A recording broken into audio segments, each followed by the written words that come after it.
dans la paracha de Vayetze, on apprend un petit peu, au début de la paracha, comment Yaakov Avinu a pu atteindre une darga extraordinaire qui s'appelle Demut Dukno, chez Yaakov Chakuka Tarat Kisei Akavot. Français, ça veut dire la neshama de Yaakov est accrochée, Chakuka, elle est gravée en dessous du Kisei Akavot. Ça veut dire qu'il a atteint la darga la plus élevée qui puisse être en permanence. Il ne se décroche pas de la Dvekut Bachem. D'avec Bachem Kol Rega. C'est quelque chose d'absolument impressionnant. Il s'appelle Bechir Avot, le plus grand des trois Avot. Et Yaakov, donc comme ça, il a atteint. Comment il a pu faire ça? Alors la Torah nous raconte, au début de la paracha de Vayetze, elle ne nous raconte même pas, elle nous laisse en deviner d'après un Rashi. Comment Yaakov a fait? Il est parti de chez son père. Son père lui a dit, va te marier. Il va chez Lavan. Et on fait le compte, le dernier Rashi, la paracha précédente, tout le long Rashi, il fait le compte, il manque 14 ans. Donc il n'est pas parti chez Lavan. Il est d'abord allé se cacher à la yeshiva de Shem Vaïver. Maintenant, on va vous demander qu'est-ce qu'il a fait jusque-là. Il avait déjà 63 ans. Il était aussi Ishtam Yoshev Oralim. Il n'a pas bougé de sa Gemara en 63 ans. Et après, son père il a dit, va te marier, je ne suis pas prêt. Encore 14 ans de yeshiva. Et à 77 ans, il s'est dit, bon, maintenant je peux essayer. Je dis en parenthèse, c'est pas sympa, mais c'est marqué dans le Midrash. De là, on voit que les sadikim, Akadosh Baruch Hu le fait attendre le Shidduch. Il ne vient pas tout de suite. Tu crois que tu vas te marier à 22, voilà, Yaakov 77. Voilà. Donc on ne souhaite pas attendre. Akadosh Baruch Hu, des fois, il dit, tu auras ton Shidduch quand tu auras atteint un darga que tu dois atteindre. Comprenez quel est l'âge du mariage. Un barou, il grandit, il grandit, il grandit. Puis après, une fois qu'il a atteint l'orbite, il peut commencer à tourner. D'abord, il faut grandir. Alors chacun a un niveau super, plus ou moins élevé. Par exemple, Rachar s'est marié à 32, 33, tout ça, c'est à l'époque, on finissait bien le chasse plusieurs fois, connaissait bien chaque tosot, et bon, et quand on a travaillé dans... Et après, bon, on peut aussi penser à se marier, mais pas comme ça. En tout cas, on revient à notre affaire, c'est pas ça mon sujet maintenant, à l'âge du mariage, mais juste pour expliquer, qu'est-ce qu'il a fait Yaakov Avinu? Il devait aller se marier, il a dit, d'abord, je vais me préparer. 14 ans, où il devait apprendre une nouvelle sougia qu'il n'avait pas préparée, c'était comment on se confronte à Lavan et au Sheker et au Gezel dont on a parlé avant-hier. Comment faire pour vivre honnête dans un monde? Ça, c'est demander 14 ans de préparation. On ne peut pas aller affronter le monde si on ne connaît pas. Il y avait un chez nous au collège à l'époque avec Rav Aouzi et moi, il y avait aussi Rav Zerbib, il y avait Barry, il y avait Rav Kaufman, il y avait Rav Freikin, il y avait Rav Ayman était avec nous, non pas Ayman. C'est qu'il y avait encore Rav Bond. Il y avait, enfin, tous les judaïsmes français étaient ensemble au collège, chez Schlesinger, c'est comme ça. Et il y avait là-bas un Parisien, un très bon garçon. Quelle année ça remonte? 1980. Voilà. 1980. Et donc, il y avait là-bas avec nous un Parisien, très bon navraire. Et comme il était de famille chassidique, il a dit au Rosh Kollel, moi, je suis destiné à être diamantaire à Anvers. Le Rav lui a dit, tu as raison. Si c'est ça la forme de vie que tu veux avoir, c'est bien, mais à une condition. Que tu ne fasses jamais d'Avera. Donc tu ne peux pas partir du Kollel avant d'avoir étudié à fond toutes les halachot de Ona, toute la triche, qu'est-ce qui arrive dans la triche du commerce, toutes les halachot de Ribit, qu'est-ce qui a à voir avec tes paiements échelonnés. Il a donné tout un programme. Tu ne rentres pas dans les affaires avant d'être sûr de ne pas faire d'Avera. Vas-y, on rentre dans les affaires, mais tu ne sais même pas qu'est-ce qui se passe, combien de choses qui peuvent se passer. D'abord, tu apprends bien ton Choshen Mishpat et toutes les halachot de Ribit. Après, Bakasha, marie-toi, vas-y, puis il est allé, encore diamantaire jusqu'à aujourd'hui, et il continue à étudier, Baruch Hashem, il est bien, il est sérieux, à quoi de Seder. Mais en tout cas, voilà est-ce qu'il y a un petit peu l'idée?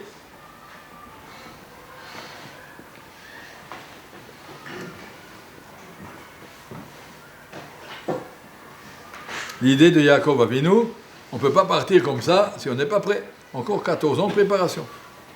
Mais si on regarde, d'où on sait qu'il était à la yeshiva à 14 ans? Parce que c'est marqué dans la suite de Passouk, c'est marqué Vayishka bamakom mahu.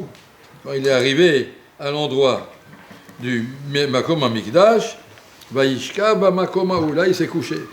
Et là, c'est marqué dans les Mefarshim, dans le Midrash, Rashi, Boto makom shachaba makom mahu, le chant de Miout.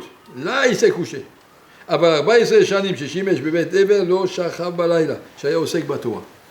14 ans, il a travaillé sans se coucher. Pas sans dormir, il a dû s'endormir un petit peu, on ne peut pas vivre plus que 3 jours sans dormir. Un petit peu, il s'est endormi, un petit peu, il dormait de temps en temps. אבל לא שכב, il ne s'est jamais couché. Rovetz, c'est marqué dans les brachot de Issachar, après dans la suite, comme un chamor, le soir, on ne le décharge pas de sa charge, avec les 100 kilos qu'il a sur le dos, 2 sacs de 50 kilos de chaque côté, chamor ça porte lourd, et le soir il est fatigué, il s'assoit par terre, il dort comme ça, avec la charge, il se réveille, il continue.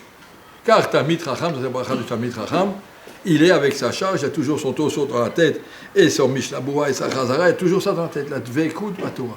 La Torah, c'est quelque chose, pourquoi on dit Talmud Torah Kenegat Kulam, c'est une mitzvah qui vaut plus que les autres, parce que c'est une mitzvah qui ne s'arrête jamais. Une autre mitzvah, j'ai fait ma mitzvah, ça y est, j'ai mis le film, j'ai mangé ma matzah, mais ça, c'est quelque chose qui ne s'arrête pas. Chaque seconde, tu es dans la rue, tu es dans l'ascenseur, tu es, pas dans la douche, mais autrement, partout là où tu es, continue ta souga. Il n'y a pas de raison de s'arrêter. Il n'y a pas le Talmud Torah Keneget Kulam, Rabbi Yochanan, il dit pourquoi j'ai été grand. Lo alach arba amot peli Torah. Il n'a pas marché 4 amot sans réfléchir à la Torah. Il était tout le temps concentré là-dedans. Le Beth Yosef s'est marqué, pendant qu'il mangeait, il récitait 18 périques de Mishnah. Il ne mangeait pas longtemps sûrement. Bon, je ne sais pas. Mais en tout cas, voilà l'histoire.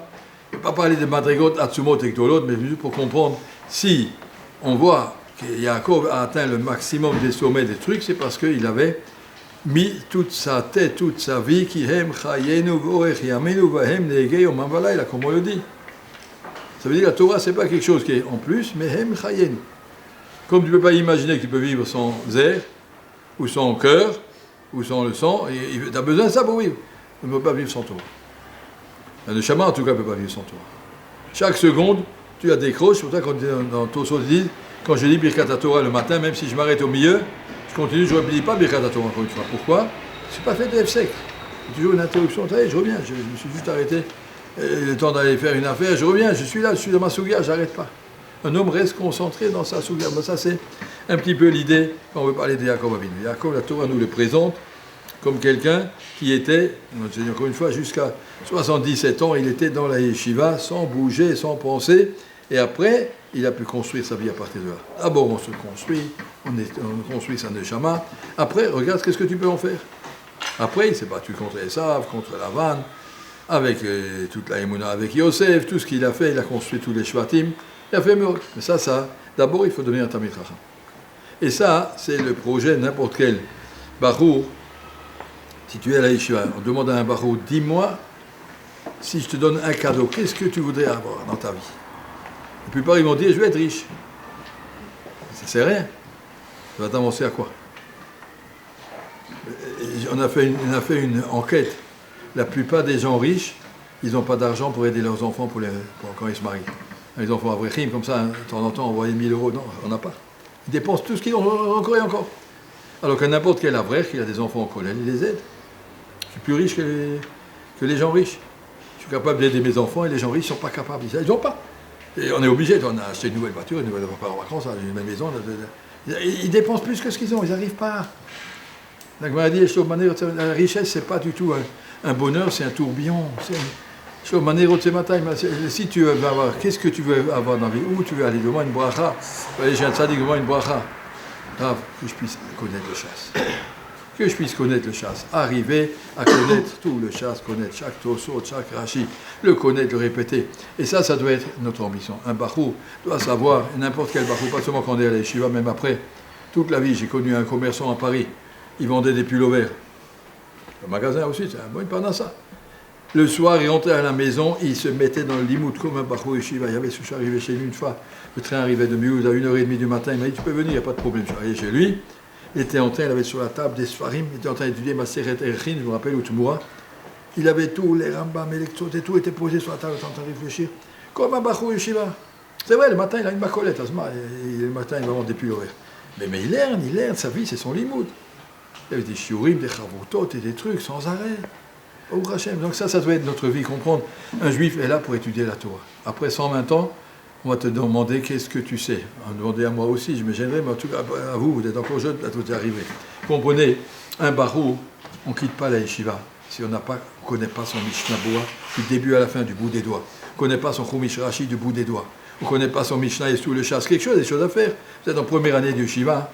Il n'y a aucune raison que vous quittiez la yeshiva à la fin de l'année avec 10 dapim de Gemara, 5 en hiver, 5 en été, et un petit peu, il y a un trou ici, un petit peu un trou là-bas, comme des chaussettes, et puis après, il y a encore un petit peu de Mishnah Boa. Pas comme ça. Avoir une ambition. Je veux connaître mon Mishnah Boa.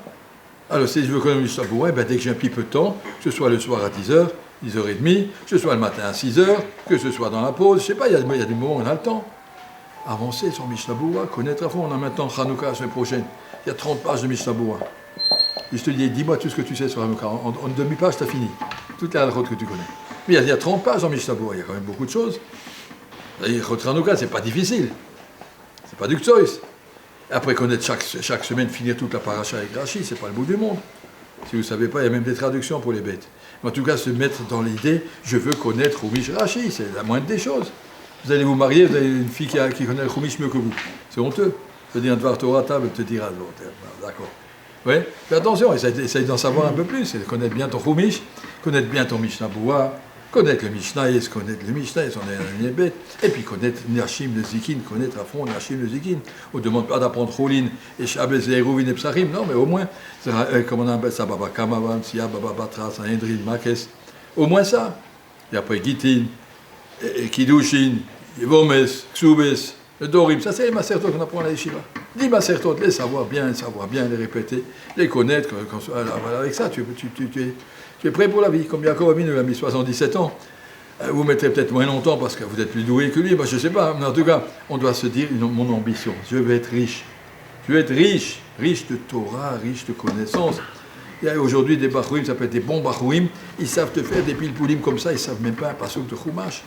Il faut connaître bien son Chumash, il faut connaître bien son Mishnah Boa, il faut connaître son Mishnah, il faut connaître Nashim le Zikin, tous les Rashi et tout, essayez. Ça doit être une ambition, ça doit être notre programme. Yaakov a réussi sa vie à cause de la Torah, et nous on aura réussi quand c'est un Talmid Chacham, quand on connaîtra la Torah. Après, tu veux toute ta vie devant toi, tu peux faire ce que tu veux avec ça. Tu peux être diamantaire, tu peux être rabbin, tu peux être professeur, tu peux être machatavot. Mais en tout cas, au moins tu es un Talmid Chacham, au moins tu es un Ben Torah. Comprendre, ça c'est ma richesse. Si j'ai une ambition dans la vie, mon ambition doit être l'ambition de connaître. Ils ont envoyé sur la tombe de Abraham Vologine. Il y a une coupe à tailler, ils ont envoyé des gens, je ne sais pas qui c'était. Et on pouvait donner, je crois, si on donne, je ne sais pas, 1000 shekels, c'est une histoire il y a quelques années, on peut donner un kvittel, un petit papier qui va être lu sur la tombe de Abraham Vologine. Et ils ont lu un petit papier d'Abraham Kanievski. Il a écrit la date et trop la Torah Kula. Elle va prier que je connaisse toute la Torah. Ça, la Torah. Et Rav Steinman a mis un petit papier que je sois zoré d'être Mekadesh Shem Shamaim. Faire connaître le nom d'Hachem dans le monde. En tout cas, chacun a un programme, en tout cas, ça passe par Talmid Chacham. D'abord connaître, savoir la Torah, elle est grande, elle est belle, elle est intéressante. Un barou, il me dit j'ai fini, mais tu n'as jamais fini. Tu as vu tout ce qu'il y a dans l'armoire?